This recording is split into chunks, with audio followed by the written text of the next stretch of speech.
Hello, thank you. I'm glad to be here. I want to address something Tom just said, which is, in fact, that woke is supposed to advance equity in Europe. So here's the definition of equity, and see if it sounds like a definition of anything else you've ever heard of. The definition of equity comes from the public administration literature. It was written by a man named George Frederickson. And the definition is an administered political economy in which shares are adjusted so that citizens are made equal. Does that sound like anything you've heard of before? Like socialism? They're going to administer an economy to make shares equal. The only difference between equity and socialism is the type of property that they redistribute, the type of shares. They're going to redistribute social and cultural capital in addition to economic and material capital. And so this is my thesis when we say, what is woke? Woke is Maoism with American characteristics, if I might borrow from Mao himself, who said that his philosophy was Marxism, Leninism with Chinese characteristics, which means woke is Marxism. And it's a very provocative statement. It's something you will certainly hear it is not, that it is different. And the professors and the philosophers will spend a large amount of time explaining to you why. No, it's about economics when it's Marxism. This is social, this is cultural, this is different. It's not different. I need you to think biologically for one moment, and I don't mean about your bodies. We could do that. That's a different topic. I want you to think how we organize plants and animals when we study them. They're species, but above species there are the genus of the animals. So you think like the cats, all the cats, but you have tigers, you have lions, you have house cats, you have whatever, leopards, many different kinds of cats. If we think of Marxism as a genus of ideological thought, then classical economic Marxism is a species, radical feminism is a species in this same genus, critical race theory is a species in this genus, queer theory is a species in this genus, post-colonial theory that's plaguing Europe is a species in this genus, and they have something that binds them together called intersectionality that makes them treated as if they are all one thing. But the logic is Marxist, and I want to convince you of that, because Marx had a very simple proposition, but we get lost. We think that Marx was talking about economics because he often talked about economics. He wrote a book called Capital. It's a very famous book. And we think, well, this is about economic theory. But this isn't true. It's only true on the surface. If we go below the surface, what Marx was talking about was something different. We know what Marx's hypothesis was that we must seize the means of production if we're going to bring socialism to the nations, to the world. We have to seize the means of production. So we have to ask, what does he mean? And if we think that it's about capital, then we miss what he means. If you think it's about the means of production in the factory with a hammer and the means of production in the field with a sickle, then you miss what it means. Because Marx explained what makes human beings special in his earlier writings. And what makes human beings special is that man is a being that is incomplete and knows that he is incomplete. He is a man whose true nature has been forgotten to him, which is social being. He is a socialist at heart who doesn't realize it. And the reason he doesn't realize it is because of the economic conditions operating as the means of construction or production, not just of the economy, but of him, but of man, of society, and particularly of history. Marx said that he had the first scientific study of history. How was history produced? By man, doing man's activity. And man's key activity was economic activity, as he saw it. And so economic production doesn't just produce the goods and services of the economy, it produces society itself. And society, in turn, produces man. He called this the inversion of praxis. And so when he says we must seize the means of production, and he's talking about factories and fields, he's actually talking about how we construct who we are as human beings so that we might complete ourselves, so that we might complete history. And at the end of history, mankind will remember that he is a social being and we will have a socialist society, a perfect communism that transcends private property, is how he put it. He said, in fact, that communism is the transcendence of private property as human self-estrangement. That's a quote from the Economic Philosophic Manuscripts of 1844. So Marx was interested in controlling, or understanding and controlling, how man produces himself. And he writes about this exclusively in the 1840s, very deeply. How do we do this? And he looks at the economic conditions and he says, this is where it is. And that's why we get economic Marxism, and that's why we think Marx was an economist. But Marx was never an economist. He was a theologian. He wanted to produce a religion for mankind that would supersede all of the religions of mankind and bring him back to his true social nature. And this is the true fact of Marx. And what the goal was, like I said, is to complete man. So what he said is, well, how are we building man currently? All of his economic analysis is about how are we building man at present through what he called material determinism. And he said, well, what we have is a special form of private property in our society. Our society is organized around private property. And so all of our thoughts organize around private property. In other words, there's a special kind of property that the bourgeois elite class has access to, and then they organize society to exclude everybody else from access to that property through exploitation, through alienation, through estrangement, through oppression. And so what Karl Marx was proposing is that economics becomes a vehicle to separate society into a bourgeois class that has access to a special form of property. The people who have access wish to retain that, so they oppress people and keep other people out of that special form of property. They erect a system of classism to do that. It's enforced by an ideology called capitalism that believes that this is the right way to engage in the world. And what we have to do is awaken the underclass, the proletariat, to the real conditions and the fact that they are historical agents of change, and bring them to do a revolution and transform society so that we would have equity or socialism, whichever word you want. They have the same definition.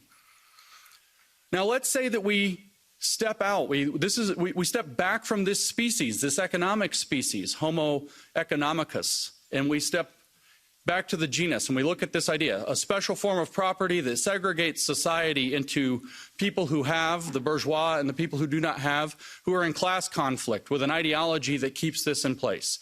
And the underclass must awaken with consciousness to fight back and to seize the means of production of that form of deterministic property. And now we say, change out class, put in race. And watch, we get critical race theory falls out of the hat, just like that. Very simple. In 1993, Cheryl Harris wrote a long article for the Harvard Law Review called Whiteness as Property. She explained that whiteness, or white privilege, constitutes a kind of cultural private property. She says it must be abolished in order to have racial justice. Just like Karl Marx said that in the Communist Manifesto, he wrote, communism can be summarized in a single sentence, the abolition of private property.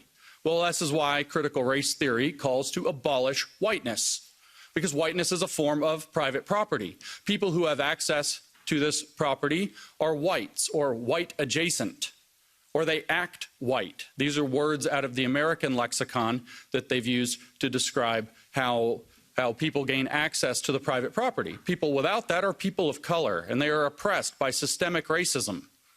Systemic racism is enforced by an ideology of white supremacy instead of capitalism.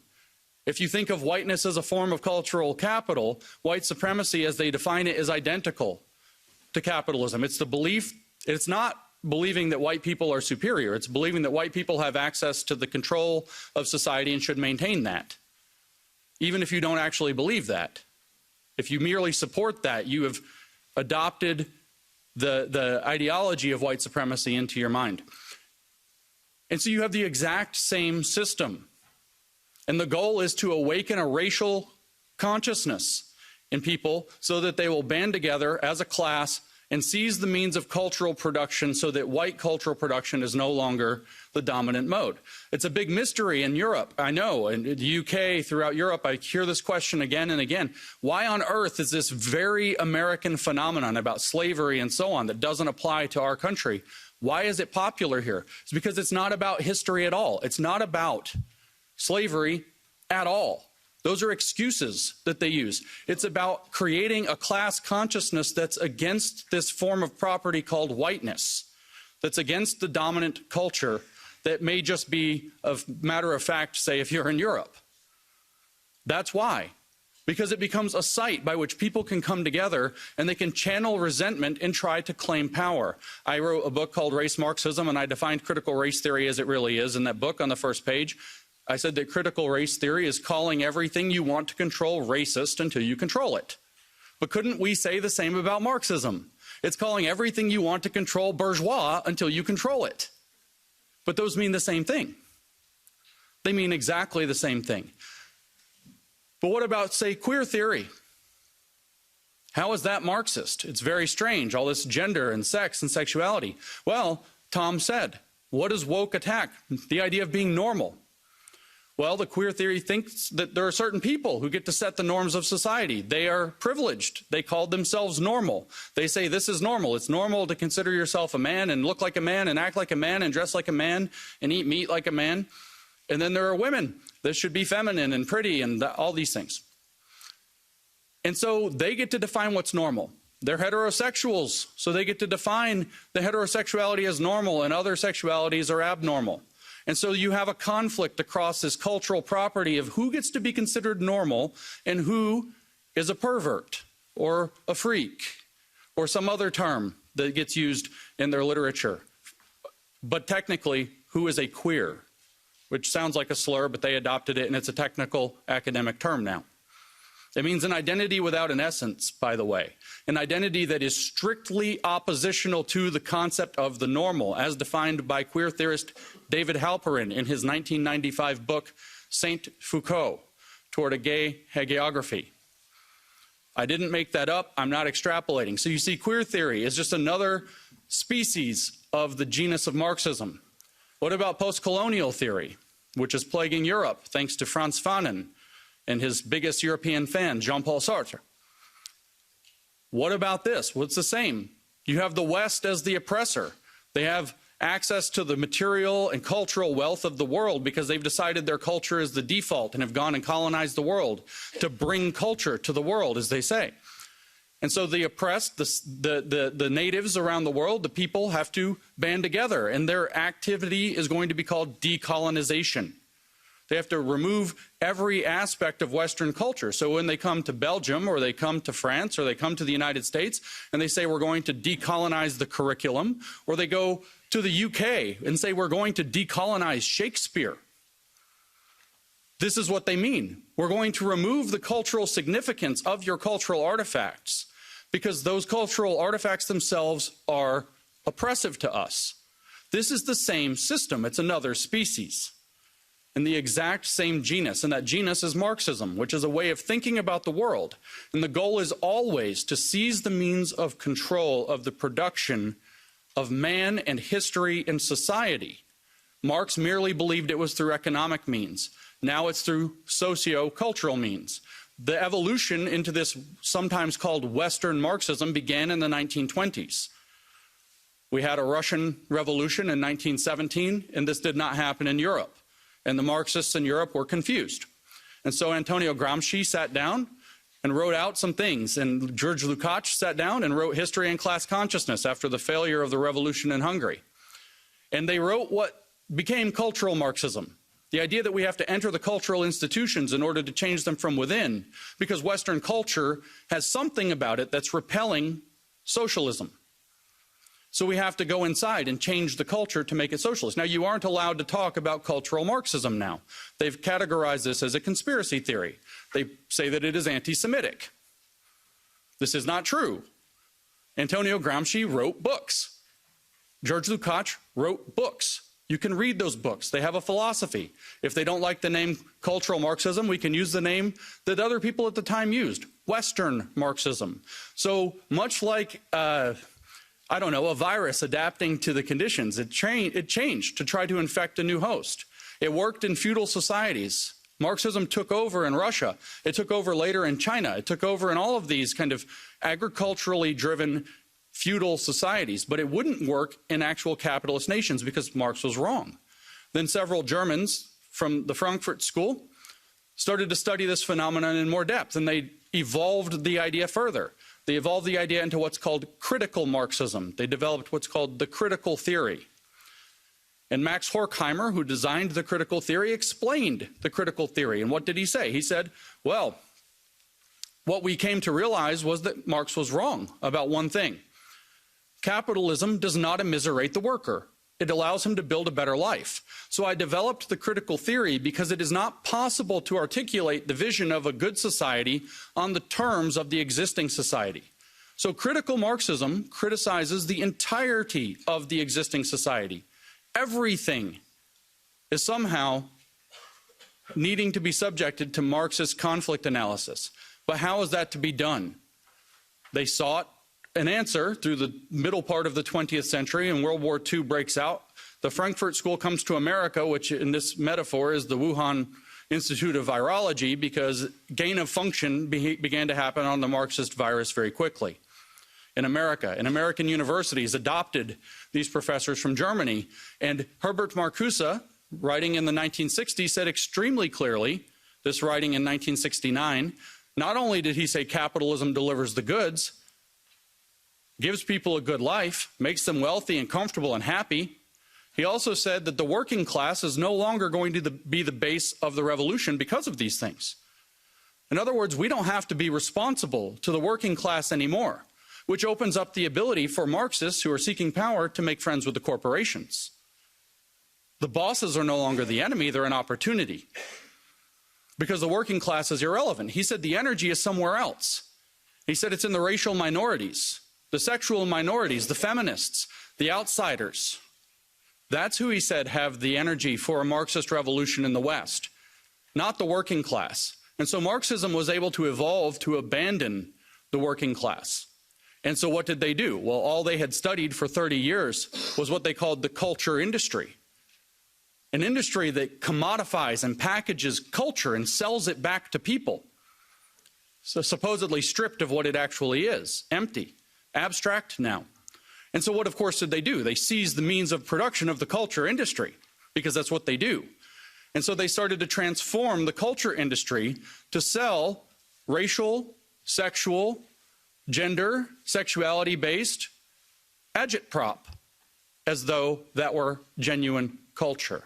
And so we get concepts like cultural appropriation. We get concepts like cultural relevance, cultural this, cultural that, cultural everything. And it's all provided in pastiche. It's all provided as a mockery of what's really going on. And this evolved in America's highly racialized context, and we ended up with woke, a form of identity-based Marxism, a constellation of Marxist species that all work with the same operating premise but locate themselves in different, and I'll use the German term here for this, folk. LGBTQ is a folk. And they get folkish identity there and become activists. The black community is a folk. How do I know? That's what W.E.B. Du Bois said it would be when he laid down the foundations that became critical race theory later. They think of themselves as nations. Don't they all have flags? Don't they put them on your buildings like colonizers? Don't they hang them in your streets? They think of themselves as occupying nations, but they see themselves as bound together, just like the various colonized nations around the world, in seeking liberation from Western civilization. And so we end up with Western Marxism taking many forms, but with one overarching approach. And the approach that they use, I started off by saying, is Maoist, not merely Marxist. Now you know the theory is Marx. It's just evolved into different species to attack the West at its weakest points, through our tolerance, through our acceptance, through our openness, through our generosity, through our best traits, actually. The things that we should be proud of being, the things that we are proud of being.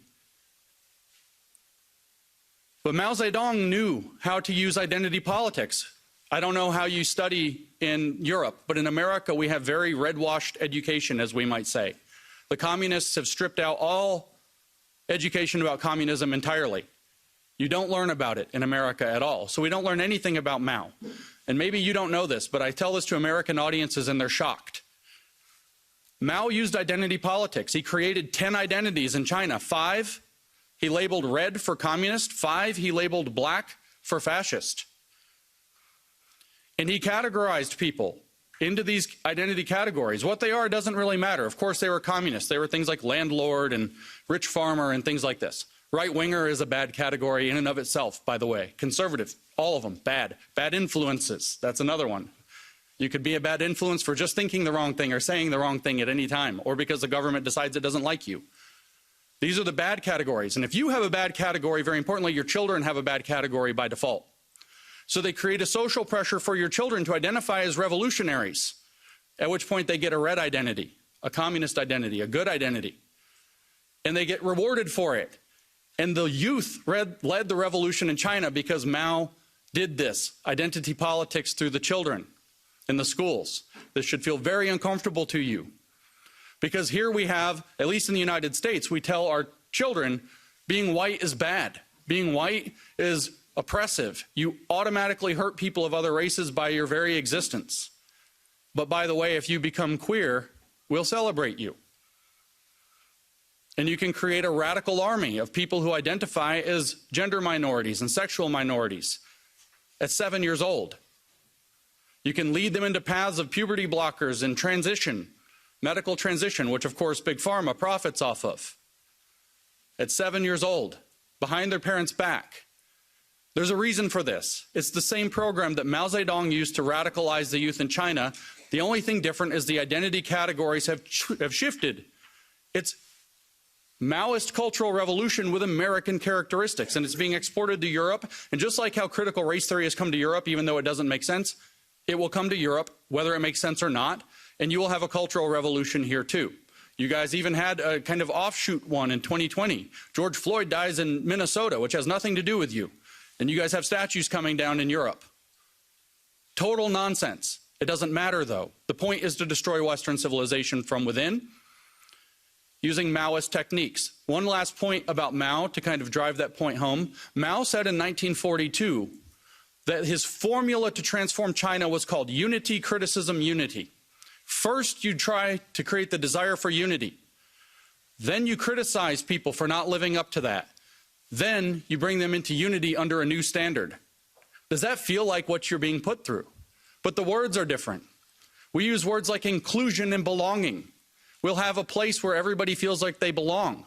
We just want to have an inclusive space. But unfortunately, you have racist ideas, and you have to criticize we have to criticize you for those. You need to criticize yourself for those. You need to go study shuixi in Mandarin, exactly like Mao said. And then we can bring you into unity under a new standard, which Mao called socialist discipline, which we in the West would not buy. We call it in the West inclusion. And so we have this new program, and within inclusion we have, or above inclusion actually, we have sustainability. We have a sustainable and inclusive future. I see the Agenda 2030 here with an X over it.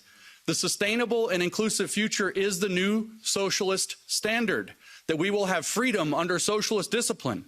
And Mao said the way that that will work is through what he called democratic centralism. We call that stakeholder capitalism. And my shot at the World Economic Forum is taken because it's one of the things coordinating this. My shot at the United Nations is taken because it's one of the things that's coordinating this. So woke is Marxism. It's advancing through Maoist cultural revolution. It's using Americanized identity categories. And while some of those will not work in Europe, I guarantee you the colonial aspect will. They will find your weakness. They will adapt the theory to fit because it's like a virus that will evolve to its host. And Europe is at great risk. Now, the last thing I'll mention is this risk is twofold. When you endure Marxist provocation, Marxist strategy is always of the same type. It's called middle-level violence. They don't come at you with full-blown Bolshevik assault very often. It's middle-level violence. They provoke, which means if you give in and you do like Jean-Paul Sartre said in his foreword to The Wretched of the Earth by Frantz Fanon, the post-colonial book, he said, the violence is coming, so Europe's best bet is to give it away so that they don't kill you. They'll murder you and take it, or maybe you can give it away, give your culture away, give your countries away, and they'll let you live. They're coming for you. And this is what Europe needs to learn. That's what he says in the foreword of Wretched of the Earth. You can read it for yourself, probably in the original French that I can't read. And I think that's the path Europe has followed. So you can give away, that's one side, because they provoke at the middle. Or you can react and overreact, which sadly Europe has had a rough history in the last century with overreactions. And if you overreact, what will they do? They will weaponize your overreaction for a century, forever, and gain moral authority so that you end up having to give it away later anyway. So you have to stand firm in your principles, but you have to do so cleverly. You have to do so understanding that you're being provoked, which means you don't react as the provocateur wants you to react. You have to outsmart them, which is not possible unless you know the diagnosis of your problem. It's a Polish proverb, never attempt to cure what you don't understand. Woke is Marxism, evolved to attack the West. If you don't understand that, you will not act correctly. You will not cure it, and it will conquer your countries. It will conquer all of Europe, and we will have a very, very long, sustainable, and inclusive future with absolutely no freedom. Because the goal is to make us into what they call global citizens. Have you heard this term? This term is nonsense. There's no global sovereign, so there is no global citizenship. There's no relationship because there's no ruler. And we don't want a ruler of the globe. It's a nonsense term. But they tell you, if you actually read their literature, what is a global citizen? It's somebody, I kid you not, I make no joke. They say this themselves. It's somebody who supports the 17 Sustainable Development Goals of the United Nations Agenda 2030. That's a global citizen. And they say, what are the rights of a global citizen? This is in a book about global citizenship education published 2 years ago. What are the rights of a global citizen? And the answer, one paragraph later, is we're not that interested in rights with global citizenship. It's more about global responsibilities. In other words, slavery. This is a pivotal moment in the history of the Western world. The model that they are pushing us toward, using the means and mechanisms of that place, is the model we see in China. If you want to know what your future looks like if we don't stop the woke, look at China. Look at the social credit system. Look at the oppression. Look at people disappearing for having the wrong opinions. One of their greatest billionaires, Jack Ma, said the wrong thing about the government and disappeared. A billionaire. If you want to know what the future of Europe and America and the Five Eyes or whatever the countries, it's China. That's the model. So we have to fight back against woke, but to fight back against woke, we have to understand it, and I will close by restating my thesis. Woke as Marxism evolved to take on the West. And it's been very successful so far because we haven't known our enemy. We cannot name our enemy, and I've come here to name our enemy. So thank you for your time and attention and letting me do that.